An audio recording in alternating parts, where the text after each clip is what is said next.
Aka rostdan 1 tonnasi 150 mingmi? Hamma yo'q ichida, trammovkalarigacha ichida. Aka, unaqa yolg'on bo'lib qolmaydimi? Erta hali 6000 so'mlikdan bo'lib qolmaydimi keyin? Unda ham o'zimdan bo'lgan ayb, adashib ketib qo'yaman.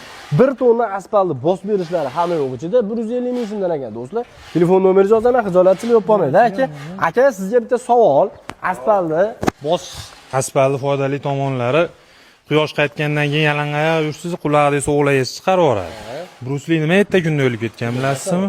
Asha asfalt bosib beramiz, yo'q deb pochkasi sovuq ketib qolib o'lib ketganda. O'shaning uchun asfalt bosib olishaversin. Cho'tki qilib bosib beramiz. Gap yo'q. Aka, rostdan yana bir marta so'ray, xijolatchilik bo'lib qolmasin. 150 ming so'mdanmi aka? 150 ming so'mdan asfaltini olib berishadi.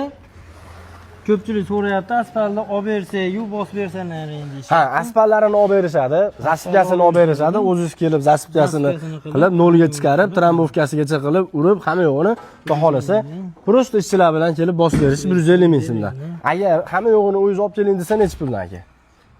Hamma yo'g'ini o'zingiz olib keling, o'sha tonnasiga bosib beringsa 700 mingdan. 1 tonnasini 700 mingdan bosib berasiz, xolasi kvadratini 60-65 mingdan eskina. Kvadratiga 60 ming, 65 ming. Vodiy bo'ylab yuraveramiz.